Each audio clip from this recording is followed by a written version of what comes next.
We're sending you back to the future. Okay. DB Rye here, and today I'm continuing with what if Gine, the mother of Goku, survived? This time heading into the 15th part of this story, getting deeper and deeper into Dragon Ball Super territory. And well, we've had quite an exciting last couple of parts. Well, the last part, things mostly played out per normal, but the part before that, we got to introduce some Dragon Ball GT elements to this what if, namely the Super Saiyan 4 transformation, which was achieved by Bardock and Raditz in this timeline, who wanted to prove that they could still be relevant to the Dragon Team, and not fall so far behind the rest of their family, being Kakarot and Gine. And even Barney, who showed signs that she was stronger than they are.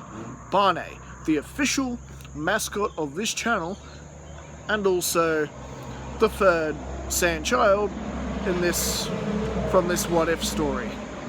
The third Saiyan child of Bardock and Gine.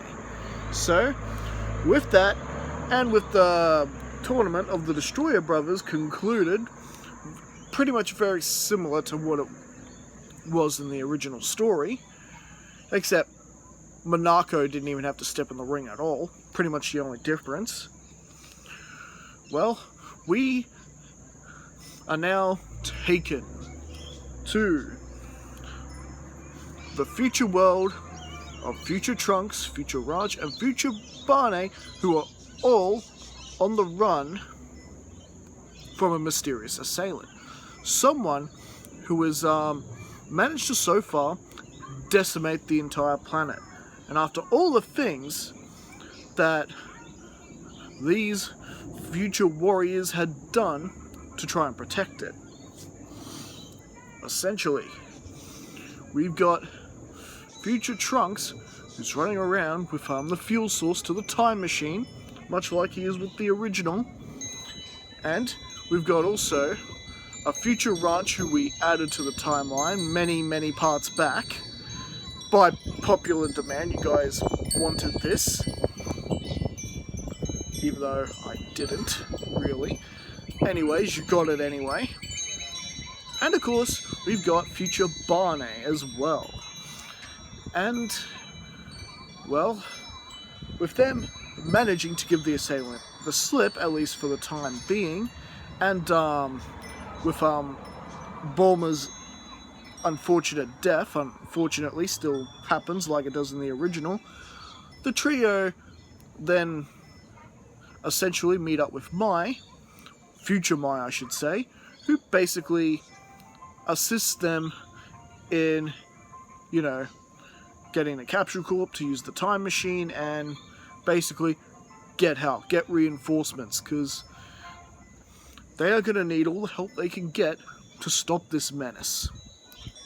And as they do approach Capsule Corp, the mysterious menace does indeed attack the lot of them. And, well, as Barney and Future Ranch are more or less knocked for a loop, leaving Trunks to basically battle with this evil, maniacal thing on his own. As the smoke clears, the face of this creature is revealed. Not of a Goku Black like in the original. Oh no, we are dealing with Gine Black. I know. Just let that soak in for a minute. An evil version of Gine. Come on, you gotta admit that's cool. Especially how kind and sweethearted Gine is and caring. Now we've got a completely opposite, maniacal Gine running around, killing people left and right. Oh yes.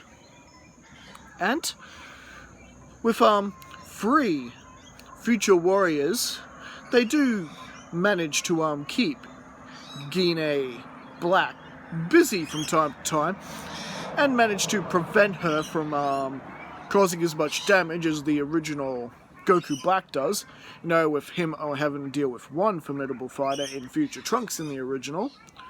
3 Super Saiyan 2s, well, 2 Super Saiyan 2s and 1 Berserker Super Saiyan definitely kept Gine Black on her toes. However, they haven't really damaged her enough that she's really gotten much more powerful like her original counterpart. But that's not to say that's not to come. Anyways, with future Trunks and Mai pretty much staying back, it is future Barne and Raj that managed to squeeze into the time machine and pretty much escape. So the good thing is, you still got Trunks able to keep Gine Black at bay until they return with some much needed backup. And well, much like in the original, because remember, Raj and Barne got pretty banged up earlier, they pretty much arrived all, yeah, they'll both passed out.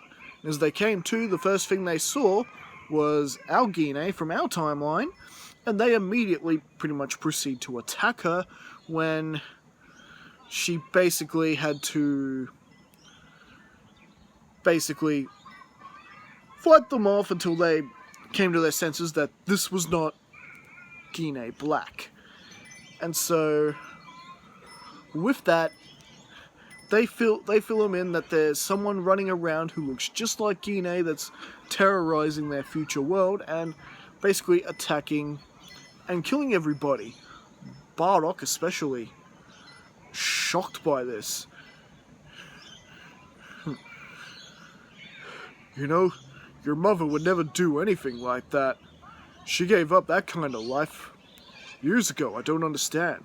Could it be a past version, maybe? Or, I don't know.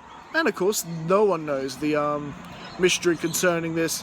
And of course, Beerus and Whis are a bit upset that their mortals have been apparently time traveling and that there are apparent rules against this. And Beerus is threatening to more or less destroy the 2 girls right then and there. And yeah, they're pretty much brought to a halt. And as for present day Gine and present day Barne and present day Raj, they are surprised at this, that there are future versions of themselves. At first, much like Kid Trunks, they thought this was maybe another bunch of children that their family members have maybe had. You know, you wouldn't know. And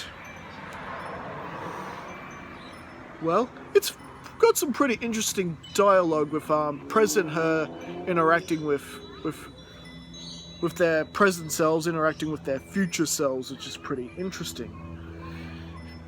Barne especially curious to future Barne especially curious to try and find out if present day Barne actually has control of her Berserker Super Saiyan power yet. She does not. So far, she's only transformed at random bursts when people have made her angry and that sort of thing, or in situations that have been very, very dire and extreme.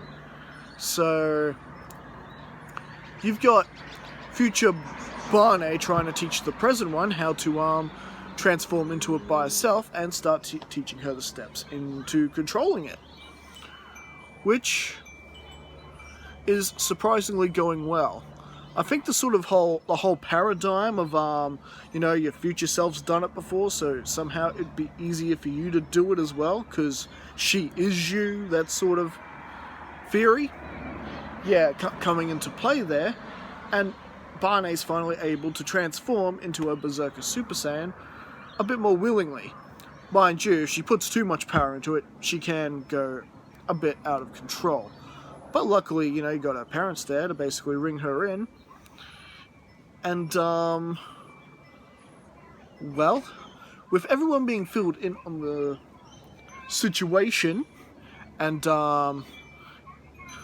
Gine Black actually appearing, now unlike in the original, Gine doesn't waste time powering up all the way and battling with her this evil counterpart. And it's pretty much made clear that present-day Gine is a lot stronger than Gine Black. Just, you know, Super Saiyan Blue, right out of the gate. She's not holding back. You will not threaten the future my children have tried so hard to protect and defend. Or if I should phrase that as our children. Because, you know, Raditz' child is there as well. And Vegeta's child is probably still in his timeline wondering what has just happened. And basically, the only thing that saves Gine Black from not being wiped out by present-day Gine is the fact that the rift in time just pulls Gine Black back into her time. Which isn't good, because taking a beating like that has just made Gine Black that just much more powerful. She's pretty much able to tap into Super Saiyan Rose right then and there. And well, is the time machine actually destroyed? Actually, no. Gine Black didn't actually get the chance to destroy the time machine like her original counterpart does in the original. She was too banged up and beaten up by present-day Gine to even really do anything. Time Rip just pulled her away. That was it. So at least they could go back, you know, immediately and try and deal with this threat, yeah? And well, no time like the present, Beerus,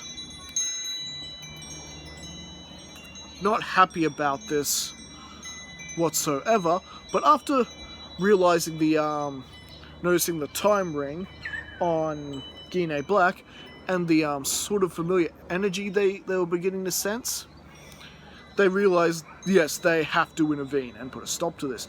And, you know, God forbid if Grand Zeno finds out about this, it's gonna be really bad. So basically, Beerus has a plan there, and they're basically going to confront the person they suspect is the one behind this. And well, Gine decides to go with them, which basically leads to the whole Zamasu thing playing out similarly, except that it's a sparring match with Gine instead of Goku, hence the creation of Gine Black. And with the other thing is that unlike Goku, Gine wasn't really looking for a sparring match, but Beerus basically insisted on one. They needed to be sure that this energy matched this Gine Black character. And since Gine is a lot more respectful, it didn't tick off Zamasu as much. So it's kind of really hard to say if this guy was the guy or not. But when Zamasu did manage to get a bit of a strike on Gine, it didn't damage her or hurt her much or anything. But at that moment, it was like Gine could sense this guy's true intentions. Gine could tell, call it, you know, women's intuition, whatever you want to call it. She knows this guy is the one behind this. It was just too familiar with the full-on match she was having with Gine Black, you know, just earlier on. And so, with that, and after what Gine told Beerus and Whis after battling with Zamasu herself, they decide to actually stick around. They don't bother going back at this point to tell them, oh, this happened and that happened. They actually choose to just stick around and see what happens. Just observe, so to speak. And when the time does arrive that Zamasu is indeed going to kill the old man, take his and steal the time ring, well, this is when Beerus indeed steps in and uses the Hakai on him. and pretty much destroys him from all of existence, much like he does in the original. And so, with that finally out of the way, Beerus is so sure that he's eliminated the threat right there and erased him from all points in history, including the little pocket universe where the Future Trunks timeline exists. He goes back and tells everybody, and they're basically feasting after, you know, Ranch got to have a bit of a sparring session with her father, who was in his Super Saiyan 4 form.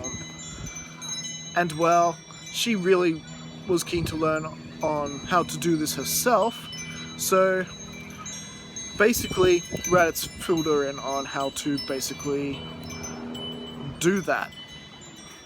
And meanwhile, after Beerus telling them that, you know what, problem is solved, I'm Beerus, I'm awesome, I'm the destroyer, he's not going to be bothering anyone anymore, they decide to go back along with Kakarot and Gine.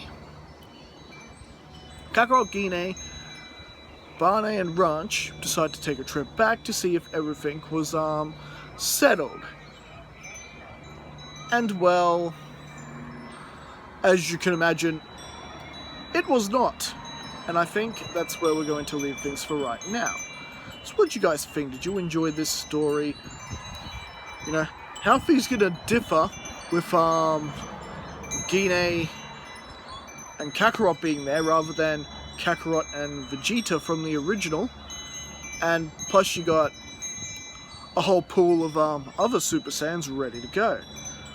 All this and more next time as we continue with this quite interesting story. Alright, I will see you guys later.